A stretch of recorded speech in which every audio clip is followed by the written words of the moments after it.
ஹே guys, so இந்த வீடியோவில் நம்ம பைத்தன் எப்படி இன்ஸ்டால் பண்ணுறது அப்படிங்கிறத பார்க்க போகிறோம். ஸோ 2024 பைத்தன் எப்படி நம்ம வந்து பிசியில் இன்ஸ்டால் பண்ணிக்கிறது அப்படிங்கிறத நம்ம பார்க்கலாம். ஸோ python.org அப்படிங்கிற அஃபிஷியல் வெப்சைட்டுக்கு போய்க்கோங்க. இதுதான் வந்து பைத்தன் டவுன்லோட் பண்ணுறதுக்கான அஃபிஷியல் சைட்டே. ஸோ இதில் வந்துட்டு நீங்கள் வந்து இப்போ லேட்டஸ்ட் வெர்ஷன் வந்து டவுன்லோட் பண்ணணும்னு நினச்சிங்கனாலும் நீங்கள் வந்து கீழேயே போய் டவுன்லோட் பண்ணிக்கலாம். அப்படி இல்லை நான் வந்துட்டு உங்களுக்கு வேறு ஏதாவது வெர்ஷன்ஸ் வேணும், நீங்கள் ஸ்பெசிஃபிக்காக ஏதாவது வெர்ஷன் வேணும்னு நினச்சிங்கன்னா அதையும் டவுன்லோட் பண்ணிக்கலாம். இல்லை லேட்டஸ்ட்டாக இருக்கிறது தான் எனக்கு வேணும்னு நினச்சிங்கன்னா February 6 வந்து அவங்க லேட்டஸ்ட் வெர்ஷன் வந்து போட்டிருக்காங்க. ஸோ அதை நீங்கள் டவுன்லோட்னு கொடுத்து நீங்கள் டவுன்லோட் பண்ணிக்கலாம். ஸோ அதை நீங்கள் கொடுத்துட்டு கீழே அப்படியே போனீங்கன்னா உங்களுக்கு எல்லாமே காட்டும், என்னென்ன வெர்ஷன்ஸ், அதுக்கப்புறம் வந்து விண்டோஸ் இன்ஸ்டாலரா இல்லை மேக் ஓஎஸா இல்லை வேறு என்ன அப்படிங்கிறது காட்டும். ஸோ நீங்கள் 64 பிட்டில் விண்டோஸ் இன்ஸ்டாலரே இன்ஸ்டால் பண்ணிக்கலாம். ஸோ அது கொடுத்துட்டிங்கன்னா உங்களுக்கு இந்த இடத்துல வந்து டவுன்லோட் இன் ப்ராக்ரஸ் அப்படின்னு சொல்லிட்டு காட்டும். ஸோ டவுன்லோட் ஆனதுக்கப்புறம் டன்னு வந்ததுக்கப்புறம் அதை நீங்கள் கிளிக் பண்ணிக்கலாம். கிளிக் பண்ணிவிட்டு இது எந்த லொக்கேஷனில் இருக்குது அப்படிங்கிறத நீங்கள் செக் பண்ணிட்டு அதுக்கப்புறம் அதை இன்ஸ்டால் பண்ணுறதுக்காக இன்ஸ்டால் நவ் கொடுத்துட்டு எஸ் கொடுத்தீங்கன்னா அது அப்படியே உங்களுக்கு இன்ஸ்டால் ஆக ஸ்டார்ட் ஆயிரும். ஸோ ப்ராக்ரஸ் எல்லாமே வந்து செட்டப் அதுவே ஆட்டோமேட்டிக்காக பண்ணிடும். நீங்கள் நெக்ஸ்ட் கொடுத்து இன்ஸ்டால் மட்டும் பண்ணால் போதும். ஸோ இப்போ நமக்கு வந்து அது இன்ஸ்டால் ஆகிட்டு இருக்குது. இது ஆல்ரெடி என்னோடய கம்ப்யூட்டரில் இருந்தது. நான் இப்போது வீடியோ ரெக்கார்ட் பண்ணுங்கிறதுக்காக நான் வந்து அதை அன்இன்ஸ்டால் பண்ணிட்டு இப்போ ரீஇன்ஸ்டால் பண்ணிகிட்ருக்கேன்.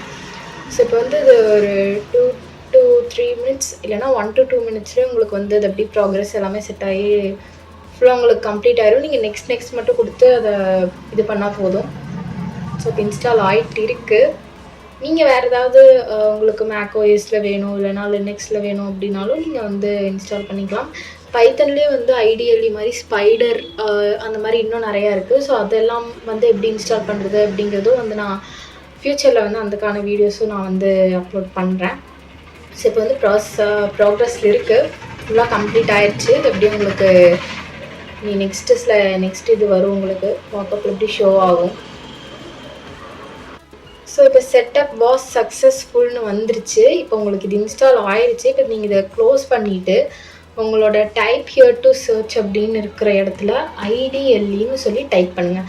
டைப் பண்ணிங்கன்னா பைத்தன் எடிட்டர் வந்து உங்களுக்கு இப்போ நீங்கள் செட்டப் பண்ணினது வந்து இன்ஸ்டால் ஆகிருக்கும். ஸோ அதை நீங்கள் ஓப்பன் கொடுத்தீங்கன்னா உங்களுக்கு அது அப்படியே ஓப்பன் ஆகும். ஸோ ஓப்பன் ஆனதுக்கப்புறம் இதுதான் ஐடிஎல்இ ஷெல், பைத்தனோட ஐடிஎல்இ ஷெல் வந்து இப்படி தான் இருக்கும். ஸோ இப்போ இதில் வந்து நீங்கள் ஏதாவது நியூ ஃபைல் ஓப்பன் பண்ணணுன்னா ஃபைலில் போயிட்டு நியூ ஃபைல்னு கொடுத்து இது பண்ணிங்கன்னா இதுக்கு ஏதாவது ஒரு டைட்டில் வச்சு நீங்கள் சேவாஸில் கொடுத்து இப்போ நான் சும்மா வந்து இதை PG1 சொல்லி நான் சேவ் பண்ணுறேன். சேவ் பண்ணிட்டு இப்போ இதில் நம்ம ஏதாவது ஒரு ப்ரோக்ராம் வந்து சும்மா பிரிண்டில் வந்துட்டு ஹலோ அப்படின்னு நான் கொடுத்து உங்களுக்கு பிரிண்ட் பண்ணி காட்டுறேன். இப்போ ரன் அப்படிங்கிறது கொடுத்து நீங்கள் ரன் பண்ணலாம். ஸோ ஹலோ அப்படின்னு பிரிண்ட் ஆயிரும். இல்லை இதுலேயே நீங்கள் இந்த ஐடிஎல்இ இன்டர்பிரட்டர்லேயே நீங்கள் வந்து அவுட்புட் வரணும்னு நினச்சிங்கன்னா இதுலேயும் நீங்கள் பிரிண்ட் ஹலோ அப்படின்னு இல்லை என்ன பிரிண்ட்னு கொடுத்தீங்கனாலும் உங்களுக்கு அதுவும் வந்து நெக்ஸ்ட் லைன்லேயே ஹலோன்னு பிரிண்ட் ஆகும். நீங்கள் ஃபைலும் ஓப்பன் பண்ணி கொடுத்துக்கலாம். இல்லைனா இதுலேயே வந்து இந்த இன்டர்பிரட்டர்லேயே நீங்கள் கொடுத்துக்கலாம். ஸோ இப்படி தான் பைத்தன் ஐடிஎல்இ ஷெல் வந்து இன்ஸ்டால் பண்ணும். இதே மாதிரி ஸ்பைடரில் எப்படி வந்து பைத்தன் இன்ஸ்டால் பண்ணுறது, இந்த மாதிரி இன்னொன்று அனகோண்டாவில் எப்படி பைத்தன் யூஸ் பண்ணுறது, இந்த மாதிரி வீடியோஸ் எல்லாம் அப்கமிங் டேஸில் நான் அப்லோட் பண்ணுறேன். ஸோ இந்த வீடியோ உங்களுக்கு பிடிச்சிருந்தா லைக் அண்ட் ஷேர் சப்ஸ்கிரைப் பண்ணுங்கள். நெக்ஸ்ட் வீடியோவில் பார்க்கலாம். பாய்.